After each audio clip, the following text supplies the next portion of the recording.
welcome to today's show. And I am especially excited today because I will be having my first ever guest on to discuss the intersection of politics and dating in 2025. And as someone who has been out of the game, happily so, for quite a bit of time, I don't know if interested in the word, curious is probably a better word, to hear about how dating looks like in the year 2025 in an increasingly partisan country. But before we jump into that, we are going to look at our 5 quick hits of the week, starting with the GOP moving forward to dismantle the Department of Education.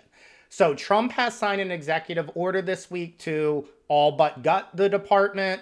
Now, the United States does need Congress to fully eliminate the department. But guys, you can easily destroy government departments, through things like disinvesting from it. You don't need to completely get rid of it to destroy it.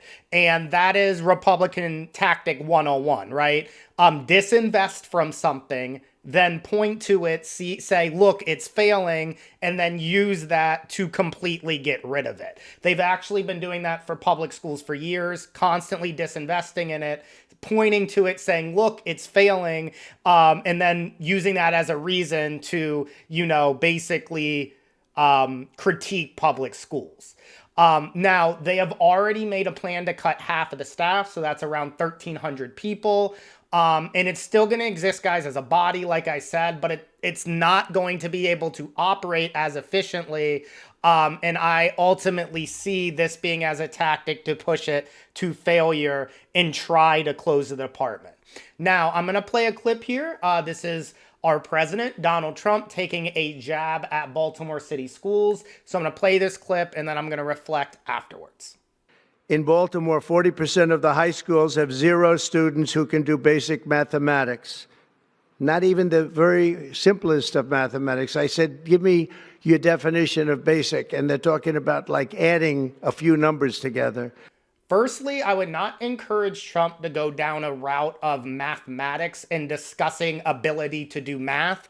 I do not believe, based on what I've seen from him, he would be able to do much better than a lot of Baltimore City students at mathematics. But I digress nonetheless. What is more curious to me about this is out of every city he could have picked in the United States. Because, guys, Baltimore City is obviously not the only school district who is struggling with education.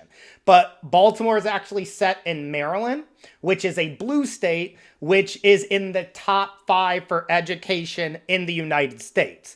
But, guys, he tactically picked Baltimore when in reality, he should have been focusing on one of the southern states. So we're going to pull up some graphics here. This first is the list of the top 10 states with education, and there is a commonality here. They are overwhelmingly led by Democrats. Now, we are going to look at the bottom 10. You will notice a trend here. They are overwhelmingly run by Republicans, okay? But guys, Trump is not going to address that. He doesn't care about the actual problems. What he cares about is loyalty. So he's going to pick Baltimore, attack them because they're sitting in a blue state and they don't vote for him. But he's not going to attack a small, school district, let's say, in Tennessee or Mississippi because they voted for him. That's all it's about. It's not about the reality of what's happening with education across, the whole country. Moving on to story number 2. The Trump administration ignored a judge's orders in regards to deportation. Now, guys, this is what I fear to be the initial stages of many, many instances where the administration just flat out ignores our system of checks and balances and what judges ask them to do. And the reason they're going to do this is because the Democrats are not putting up a strong enough opposition to it. So if they can just get away with doing things unconstitutionally and break the law, and there's going to be no accountability, they're just going to keep doing it. So to break down what this story, basically a federal judge from Washington, D.C. ordered the halt of the deportation of hundreds of Venezuelans to El Salvador. And he basically ordered to turn the plane around immediately and put, I believe he said, a 2-week halt on the deportation orders. Now, the Trump administration states that ignored it and basically states that they were all members of a notorious gang. And guys, I'm going to butcher this really bad, so I apologize, but Tren de Aragua is the name of the gang. I know I did not pronounce that the correct way, but guys, there is no proof that everyone was a gang member because they're not going through any degree of due process. They're just basically hoarding up people and sending them. And they're not, like I said, providing transparency as to who each of these individuals actually are. And because of this, there's actually a lawyer stating that there is a person, at least one, who is not a gang member and was simply boarded up, put in shackles, put on a plane, and sent to El Salvador because they had a tattoo. Okay, this is what we're talking about. Guys, they are not just deporting people who are the most vicious criminals. And the reason I know this is the numbers that Trump was stating about how many people they wanted to deport. They are not that many vicious violent immigrants to match the numbers he's talking about. So they're just deporting really anyone, everyday people, for things that they point out, like a tattoo that means, oh, you must be in a gang, right? What they're also doing, the Trump administration guys, through this is they're citing the Aliens Enemy Act or Alien Sedition Act of 1798. But guys, this has only been used during wartime. And when it was enacted during World War II, it led to one of the darkest stains in our country's history, and there are a lot of dark stains, which was the internment camps for Japanese Americans. So the internment of non-citizens without due process. That's what we did. I am terrified that that is the route we may head down. The Trump administration has already opened Guantanamo Bay, which is basically an area of torture to house certain immigrants. So this is incredibly disturbing, guys. And if you are cheering this on, I need us to reset our humanity and our empathy meter. Regardless, guys, if you think certain people should be in this country or not, and I want to remind you we're a country of immigrants, these are human beings, okay? And they deserve basic rights, due process, and dignity, and the basic values that this country was founded on. And also, guys, the Republicans have all three, they have the House, they have Senate, and they obviously have the executive branch. Why don't you pass some comprehensive legislation that would actually address immigration? But they're not, guys, actually interested in solving the problem comprehensively. They're using it as a political tool that they can keep pointing to and distract people and see, look over here, look at what we're doing. Look at all of these numbers. And they're just hoping that we don't dig into the fact, oh, you just deported regular, hardworking people and not just the criminals as you claim. Now, off of this too, Trump called for an impeachment of the federal judge. And in response to that, Chief Justice Roberts, who doesn't speak out very often, spoke out against this because, guys, there's been, for hundreds of years, what you do is if you don't agree with a judgment, you just appeal it. You don't impeach judges. That is insane, but we have a pretty insane person sitting in the White House right now. So that wraps up story number 2. We are going to move forward to the third story, which is Israel breaking the ceasefire and launching deadly airstrikes on the Gaza Strip that unalived over 400 people with hundreds more injured. So the continued genocide of the Palestinian people is continuing under Netanyahu. I just want to recap, guys, the numbers that we're talking about here.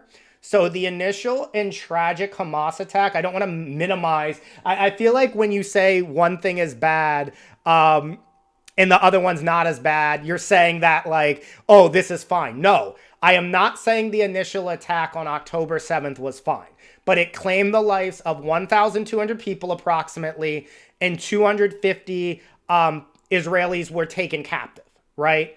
Now, this is the response by Netanyahu and the Israeli government. They have unalived at least 48,000 people in Gaza a large percentage of which are innocent women and children. So Netanyahu, guys, has also stated after this attack that this is only the beginning. So expect more slaughtering of innocent people in the Gaza Strip. And I want to make this clear, guys. This is not fully at the feet of Trump. In fact, I would put most of the responsibility at the feet of Biden, because he sent billions of dollars to Israel to help fund this genocidal attack by Netanyahu. Now, Trump isn't doing anything, and I don't think he particularly cares about what's happening, which is sad in its own right. But Biden and the Democrats do not have their hands clean by any means with this. They are the ones who set billions in support to Israel during this. All right, moving forward, story number 4. Segregated facilities are no longer banned in federal contracts. So that's where we're at now in Trump's America. So the Trump administration has implemented changes so that our federal government no longer explicitly prohibits contractors from having segregated restaurants, drinking fountains, and waiting rooms. And this was issued by the General Services Administration, and it affects all civil federal agencies. And guys, when I read this, like obviously as a black male, I went through a lot of feelings, but I just thought really about his slogan of Make America Great Again, which has never stuck with me, because when has America, give me a specific time period where America has been great for all of its citizens. What time period are you trying to go back to where everyone was living in this greatness that you so ascribe? That time period does not exist in American history. And the only time period he's been referencing more recently is the era that he calls the Gilded Age, but it's the era that working class people called the robber baron age, because basically 4 or 5 people held all of the wealth. It was that Rockefeller, Carnegie, Vanderbilt, JP Morgan. It was that era that he's talking about as so great. But apparently that's when America was great, according to Donald Trump. 5th and final story. This is kind of a funny one because it won't actually happen, but I thought it was interesting as I saw it. French politicians suggest that U.S. should return the Statue of Liberty. So, politician's name, I will probably mispronounce this, but I'll do my best. Raphael Glucksmann implied at a speech that the U.S. is no longer living up to its value, its ideals of liberty, and thus should return Lady Liberty. So I'm going to do the exact quote that Glucksmann said. It was our gift to you, but apparently you despise her, so she will be happy here with us. And he said that to a group of supporters who were cheering it on. Now, guys, obviously, we are not going to be giving back the Statue of Liberty. I don't think Glucksmann or anyone thinks we would actually give it back. I think it's more symbolic. But, guys, this is an important story because I'm going to pull up this chart now, and it speaks to the sentiment across the world in terms of how people are viewing the United States. You can see ever since Trump has been reelected, our sentiment across Europe, other than in countries, I think, like Russia, which that's not who I want to align with, our favorability has plummeted. And guys, what's really important, America first cannot mean America only. That does not work in a global economy, guys, where you inherently need allies and trading partners to really be a world superpower, to truly thrive and be the #1 economy in the world. Now, you can do things independently. You can be fully isolationist, but you're not going to be the #1 economic superpower in 2025 if your strategy is to basically piss off everyone and try to do everything on American soil. Guys, that's not reality in 2025.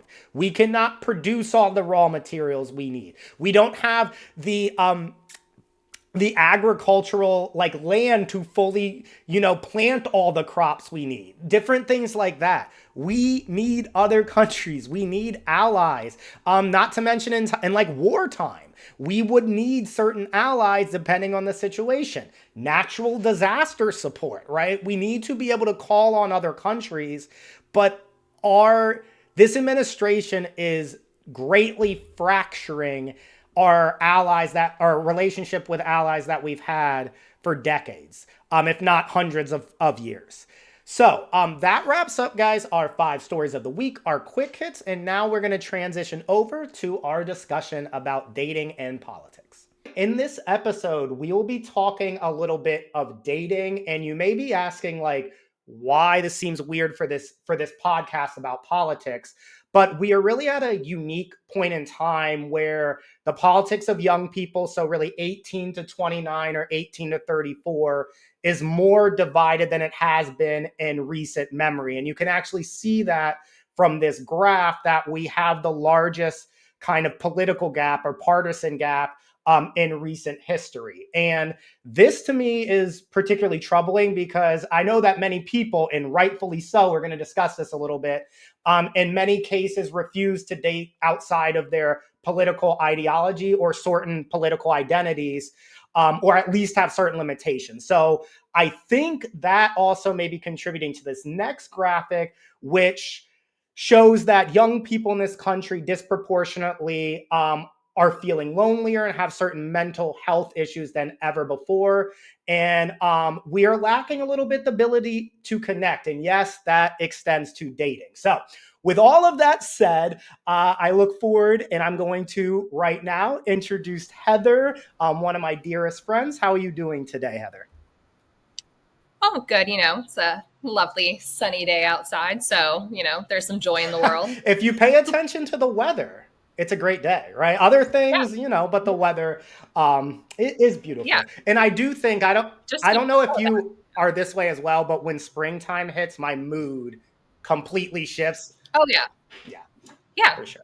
Yeah. I think it's like scientifically proven that if it's a nice day outside, your mood is like 100 times happier than when it's, it's cold and rainy and dark. Right. And when it's cold and rainy and dark, it's like the first time you see that sunlight. It's like, it can just be like 55 degrees, not like 70, but it's like, oh, it's opening up, and it just brings that like first nice day after winter, and you just want to like go drink a margarita on a patio and blow off all your responsibilities. Yes, exactly. Well, let's jump into this. I am an old head in the world now. I met my wife on the social media dating apps. I didn't meet her on Tinder, but that was a long time ago. So I am back in the good. Sorry, one more time. Back in the good days. I am okay. So take it away. What is dating like now as a single person in 2025? I just want to sit back and hear what this is like. Oh boy. Well, as you can imagine, navigating the dating world in 2025 can feel, exciting. You're seeing all these new people, but then it's also very frustrating, especially when you identify as more left-leaning or liberal. Technology has really helped transform the dating landscape ever, more than ever. There's new apps and platforms that are really just creating the connections that are, the goal is to try and match people with similar, political ideations or just similar, mindsets and goals. But they're still at the crux. They're based on attraction. You're swiping whether you like someone based on their, appearance. So, while there's focus on finding someone with similar progressive ideals, gender equality, social justice, climate consciousness, there's also a sense that these platforms, while helpful, can sometimes just feel a bit reductive. And then you add in the influence of social media and the desire for online validation. There's a paradox where on one hand, we've become more open-minded, trying to approach dating in a way that's progressive and inclusive. But at the same time, there's also that emphasis on superficiality. You're still just swiping based on their a little blurb of what their bio. Wait, Heather, you don't take the time to really research and look deeply into these people before swiping? God, what kind of person are you? Oh my gosh. I know. There's only so much you can Google based off of a person's first name, age, and where they're located. So you kind of just have to kind of go with your gut. And unfortunately, a lot of the times you are just kind of basing that first initial reaction on whether you find that person attractive, and then kind of factoring in, okay, do they identify the same political party or just same, kind of overall mindset kind of plays second to that. Right. It's the way it's set up, right? Inherently. So So going back, I know you mentioned being more left leaning. So we have this chart up. I definitely identify myself. Luckily, we are still at that youngest one so far, that 18 to 34, Yeah, holding on there. we're still in Yeah. there for a few more years. We're good. We're Yes, good. but I definitely identify with that 28% of progressive, so farther left leaning, what people on the right would call extreme, sure. But that's where tend to stand. Where do you stand on that same spectrum? And then also why? I know you mentioned a little bit social justice, climate policy, but can you just explain a little bit more like where you land and why? Yeah, definitely left leaning, progressive, kind of teetering the line between liberal and progressive, but definitely in the more recent years, kind of leaning more towards that progressive percentage. While they share, similar viewpoints on a range of topics, liberals are more just kind of focusing their support behind, programs that currently already exist or, ideals, while, progressives are really kind of looking for, that change or solution to actually drive change. Whether like you said, they're more radical, but it's, I don't know if calling it being radical is just kind of wanting to create systematic change and you know dismantling the structures of power that are there, that are creating this injustice and inequality.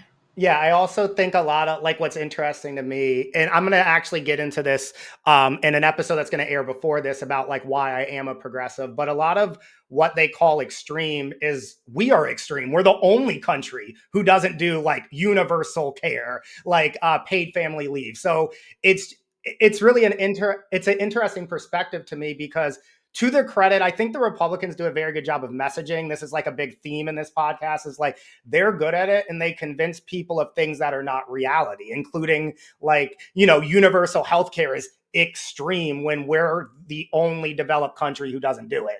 So I don't know that's same for another time, but I get I 100% get the point. Now, looking at the data, this is from Change Research, and I wanted to spend some time dissecting this because as a nerd and as someone who's not in dating right now, this data was really interesting to me. So we have green flags in a partner, and they broke it up between men and women, and then red flags in a partner and the difference between men and women. So I want to turn it over to you first because your opinion on this right now is way more important. You're in the game right now. What either the green flags or the red flags? What are some things that really stuck out to you? Looking at the chart, it's kind of just in a sense shocking what basic green flags would be. I mean, reading,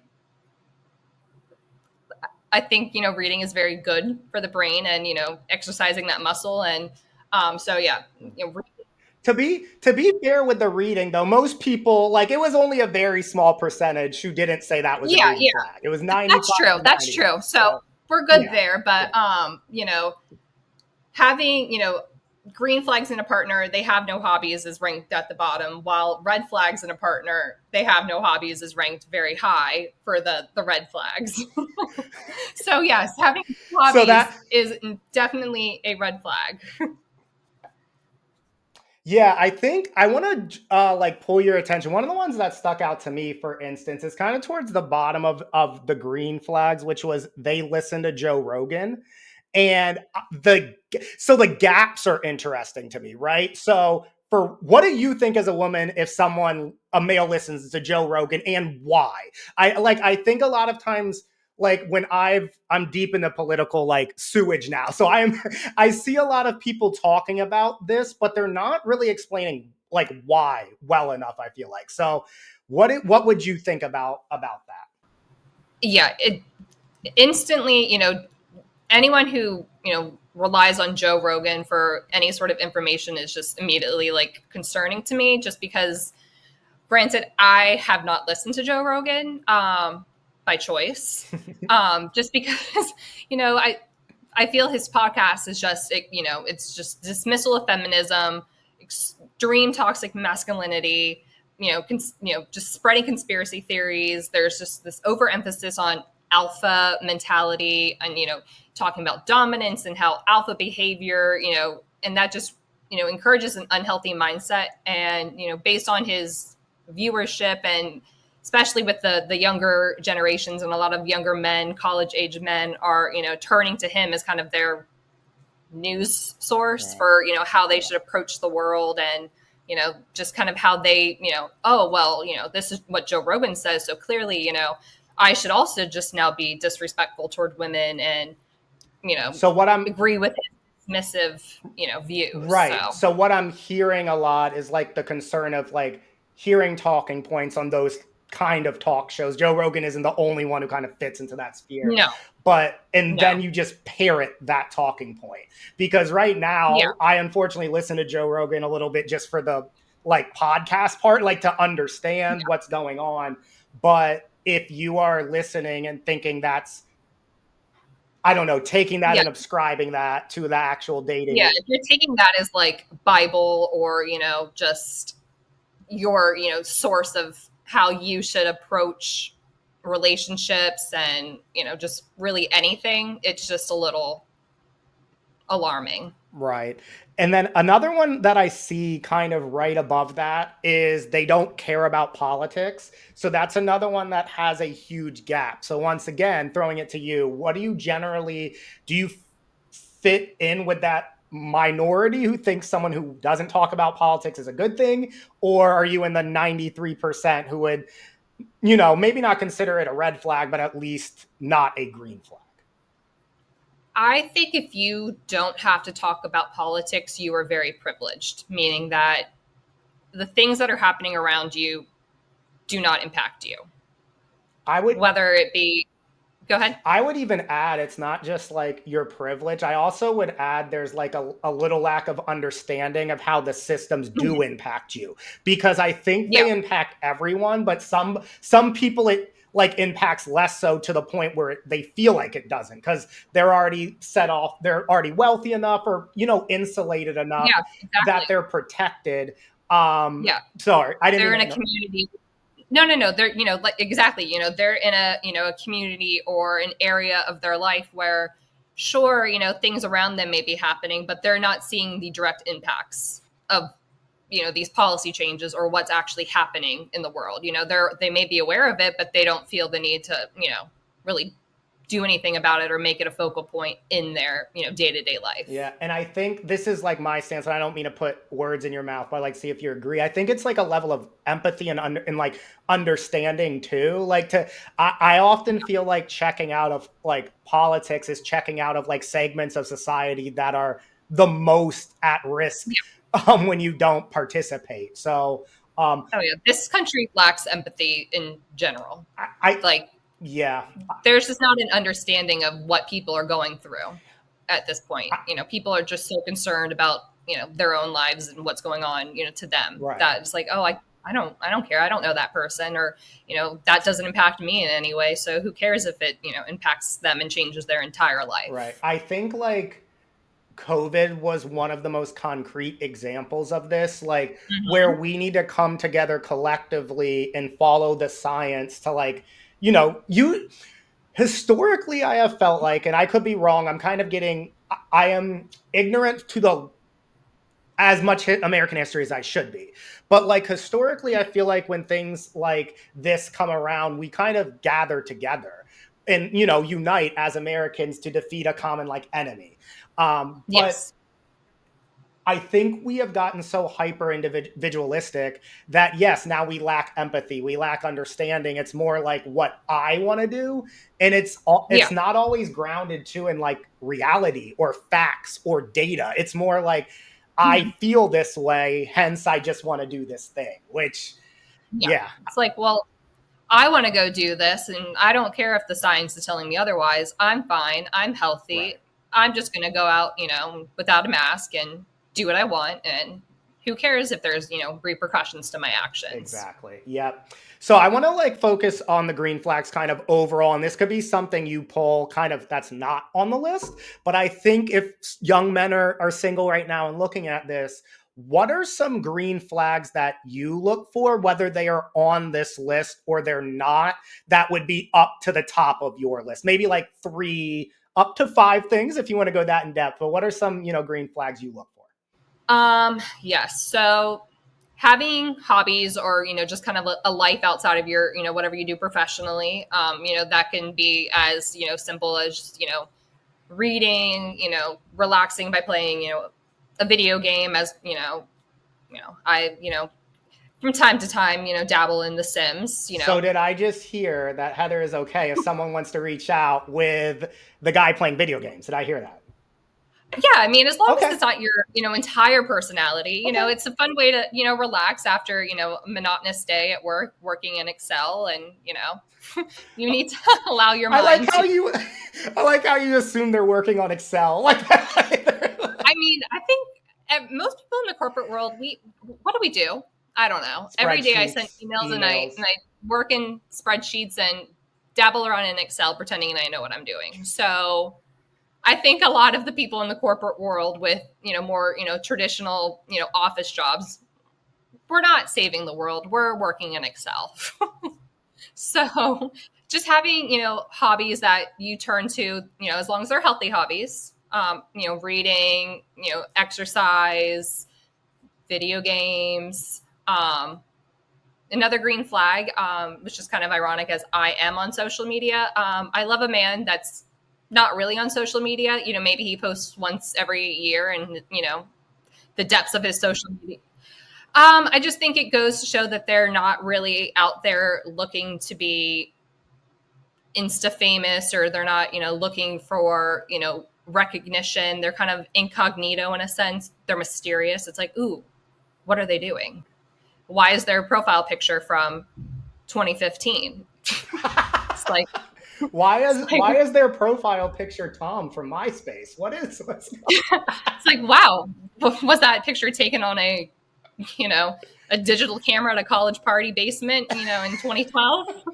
I like him already, which does make it then more difficult when you're trying to show your friends. I swear he has a cute picture. I swear he's cute. Oh my god, that is hilarious. I think There's, women will there's relate to that. That's just funny to me. yeah, I think there's a little less worrying of, okay, well, who's he talking to on the side? Right. If, he's not actively, posting, gym mirror pics Right. of his abs every, What if he actually has abs? well, that's great. But you know what? I like Oh. a dad bod. So, Oh. So video games, dad bod, your Instagram messages are about to be filled. I want to move over though, kind of get back a little. See, we have a little fun here. I think that's good, but I want to jump to the red flags in a partner because I thought this was really kind of shocking. Like 70, so number one up there, women 76% reported that a red flag is they identify as a MAGA Republican, and that was the number one on this list. Now I know amongst young women Trump is not popular, but he received more than like 20 whatever percent. Like I that number is very, very high. mhm. So I don't know like the research methodology, but I want you to talk about that a little bit. Do you would you identify that as a red flag as well, and why? Absolutely. Yeah. Why? Well, I'll just be clear, if yeah, as we go back to the, the superficiality of dating apps, but if you're listing in your bio, your political party is conservative, I'm automatically left swiping. I don't care. You could be very left leaning conservative, but if you're putting conservative on your profile, I'm not interested in in any, sense of the Are word. you are you saying it basically because like if you're choosing because there's limited characters, so you're basically choosing in the limited amount of information that you can put, Yeah. you're choosing that as your identity, and that's a problem. But maybe if they were more conservative and you learn them, there would be maybe some wiggle room. Like, is there any gray area? I guess would be what I'm. Unfortunately, in this political space that we're in currently, I don't think so. Maybe 10 or so years ago, listing yourself as conservative, there could have been a conversation like, okay, well, what does that mean to you? What are your viewpoints and what are your ideals? But now, I think more liberal conservatives more so identify as moderate.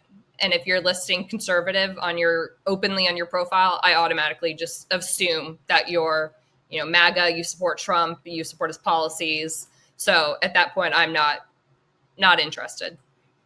Got it. There's a lot of other. I just want to go through some of these red flags. That made a lot of sense to me. Whereas like before, like I want to hear your take on this. I feel like before when we were talking about politics, we were talking more things like tax rates and like Mhm. different like things that can be disagreed that weren't like fundamental, Mhm. like rights. Where I Yeah. feel like we're reaching at a point, in politics, is we're throwing any disagreement on like human rights. Are Yes. Nazi salutes bad? Like we're throwing all of that into like, oh, we can't have a political, like we can't have disagreement. When I feel like I thought we have reached a point in society where certain things are just wrong, and You, now we're just you backtracking. Whereas I still hold no, these things are objectively wrong, and they have nothing to do with politics. So I just wanted to hear your thoughts about that a little bit. No, yeah, I completely agree. In the political landscape we're in, free speech, First Amendment rights are being, questioned and taken away. And looking back at, granted we weren't. Well, I guess we were voting in the 2012 election, which is probably I think the first for both of us. When it was Obama versus Romney. Granted, yes, that was Democrat versus Republican, but looking at that political landscape that year and comparing it to 2016, 2020, 2024, it's they're not even on the same playing field. The topics that are being discussed, and now it's just, as you said, basic human rights are at stake, and you know And civil like liberties. it's turned into like entertainment. Like I don't need my like I remember, I don't know if you watch wrestling, but like the Undertaker, he's like a famous wrestler. He was like, Trump made politics fun or entertaining again. I don't remember what word he used. And it's like politics aren't designed to be fun. They're Yeah. designed to like solve societal problems. I don't want a president up there causing chaos every day. That is not, No. now that does great for giving me things to talk about, but Yeah. I would run it much rather be calm and like you're fighting towards more like a more equitable society Mhm. constitutionally than Yeah. like what we are seeing every day. I don't So need to some of turn on my TV and see, a Tesla commercial, on the south lawn of the White House with it's Trump reading off fun facts about, oh, well, this Tesla starts at this price and you can have this one yeah, just for, $50,000 more. It's like, yeah, no. while also trying to drill baby drill nonstop, right? That Yeah. doesn't quite fit with renewable That, green no, energy that, cars, that but doesn't make sense. But, a billionaire is going to billionaire. right, exactly. It's all about money. It really doesn't matter otherwise. Right. But looking back at these other red flags, I just want to read off. We mentioned the hobbies one. That was number two. They Hmm. say all lives matter. I would equate probably that with the MAGA Republic. Like Yeah. it's the same branch. I think a lot of Yeah. people look at that are. They say there are only two genders. I think once again, I think all of this is kind of coming off the same branch. Yeah. They listened to Joe Rogan was a red flag by 55% of women. So, Mhm. guys, if you're out there like listening to this, you can go look up the research yourself. And I'm not asking like young men out there to change who you are. What I am trying to address is if you're wondering why, and I'm 5'6", guys. I'm not I've had success relative, like my wife is beautiful. I'm just going to say it. And it didn't come Shout from out. like these, yeah, shout out. Yeah, I may have to beep out that name, but nonetheless, shout out to shout out to the wife. But like you just need to be aware from like the female perspective about how you are portraying yourself. And if you are doing these things just because you think it's cool amongst like your group, understand it may not be cool to attracting the opposite sex if that is your goal. If that's not your goal, whatever. But I just wanted Yeah. to point that out. What are some of your biggest red flags that are either listed here or not? Yeah. Well, I think I've made it clear. Being a MAGA Republican in 2025 or a conservative in general, number one red flag, not interested. Thank you very much. um, Guys who don't like cats, big problem for me as I have two, and they're not going anywhere as they, sleep right next to me. um, Not close with your family. Very close with. I just I know, that's not necessarily a red flag if there's, some trauma or history there, but, just willingly, I don't like my parents. I'm just, not close with them. It's like, okay, but is there a reason? And if there's not, a real concrete reason, it's just like, okay, so I feel like there's underlying something going on there. Someone who, is a bit of a loner, I'm not saying, you have to have a ton of friends, but just having no real social circle, is a bit of a red flag. Um, Looking at going back to the list here, I think we really touched on the others that are kind of at the top there. No hobbies, no life outside of whatever they do professionally. The All Lives Matter, thin blue line crowd, Right. like Right. I'm not Yeah. Thank you. Yeah, thank you for sharing. And I just wanted to kind of bring back as we wrap up here. I'm going to have you give the last word for this section. Um, but the reason we are presenting this, and the reason once again that I think this is important, is because we have such a huge gap right now between young men and young women and their ideologies. But I think we Mhm. need to have a deeper discussion as to like why that's happening. And Heather, thank you for being the dating in the dating world to kind of explain that perspective. It made a lot of sense to me. I hope it makes a lot of sense to those people who do listen to this out here. And once again, I want to reiterate, we're not asking if you're a young man and you're like listening to this and you're hearing change everything about yourself. No, we're just trying to let you be aware of how some things or some parts of your identity or how you carry yourself may be projecting off. Mhm. And you can do with that information with what you want. I think Heather's a terrific catch, but you may be looking at this and think she's not for me. You know what? That is fine. Go for a more conservative woman. But it is important to just point out this research and this information. I thought it was a good use of time. So, Heather, I want you to finish off just kind of like summarizing your thoughts of, I guess, the world of dating, politics, and just your overall feelings as we close out with this episode. Yeah. Like I said, had you asked me, 10 to 15 years ago, I would have possibly, considered dating, someone with different political viewpoints, as the political climate wasn't as severe, and divided as it is today. But, unfortunately, in today's political climate, it's not political anymore. It's really just about basic human rights. And, I can't adjust my beliefs for that. Unfortunately, a lot of the MAGA crowd, hates women and, wants them to be, trad wives popping out kid after kid. And, that's not me. And that's, for a lot of the population of young women, that's not their futures either. So yeah, it's a tough crowd out there, but, there's someone for everyone, as they say. So, just got to remain Yes. hopeful. And if anyone listening this wants to reach you, how are they able to do so? Yes, you can reach me on Instagram at loveheatherxx. And if you want to see what I'm currently reading, which ranges from, romance to thrillers, you can catch me at hellobooklovers_. Perfect. Thank you so much, Heather. And I will be sure to include that in the description. Thank you so much. Thank you, Timmy. So that wraps up the discussion of dating and politics in 2025. As I mentioned at the beginning, guys, as someone who's not in the game anymore, I would love to hear the comments below. Let me know what's going on in the world of single people in 2025. And do you agree with some stuff that Heather and I said? Do you disagree? Just let us know below in the comments. And I will be sure also to provide Heather's Instagram or 2 Instagram pages below.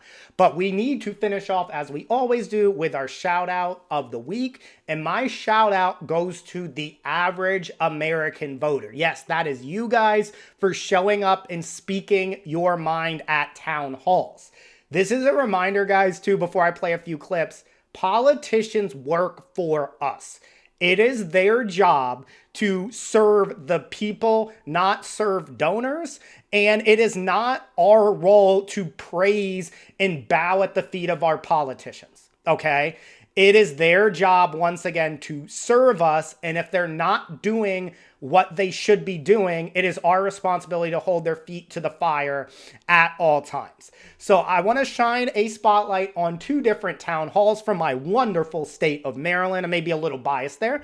But the first clip is from a town hall in Forestville, Maryland. And I'm just going to play this clip for you, and then we will react afterwards. We want you to show fight.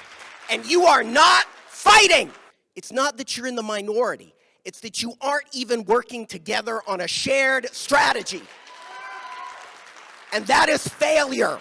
We are not interested in hearing that you are in the minority. We know that. We want you to show some of the backbone and strategic brilliance that Mitch McConnell would have in the minority. Thank you for being polite with us, but when it comes to fighting these fights, we need you to be a little bit less polite, a little bit more hell no instead of a little bit no. And there may be a time when you and other congresspeople need to do civil disobedience. You need to be arrested. Sure. And I will go with you. I will stand next to you and be arrested. So as someone, guys, who has been seeing clip after clip of town hall after town hall, there is a consistent through line, and that is people are pissed, okay? The American voter, the average American, is not happy, and they want their elected representatives to fight. That is the through line that I'm seeing. Now, the line that the gentleman said kind of at the beginning about Mitch McConnell, guys, is so true. It is why the Democrats lose in politics all the time. Democratic voters, guys, are done. We are done with the excuses. When the Republicans are the minority, they do not complain about it. They just do whatever needs to be done to halt the Democrats from getting anything done, and they do it successfully, right? Mitch McConnell, who I am no fan of, but strategically, he has been one of the best pawns, the best chess pieces, I guess, that the Republican Party has had. When the Democrats are the minority, they just sit there and complain and say they're the minority, we can't do anything. Yet when you're the majority, you couldn't even pass minimum wage. So the voters, guys, we are done. We are with the current state of the Democratic Party. We are done with the excuses of not being able to get things done. When we see the other party saying, screw it, we're going to get anything done we need to get done. So Democratic leadership, wake up. It is loud and clear to me what the voters want. Now, I'm going to finish off with this second clip from a town hall also in Maryland, and this one was at Woodlawn High School. And I want to specifically focus in on this older gentleman talking about the path forward for the Democratic Party. Let the progressives rise and shine. They will get us out of this mess, not the millionaires sitting on stage. I love it.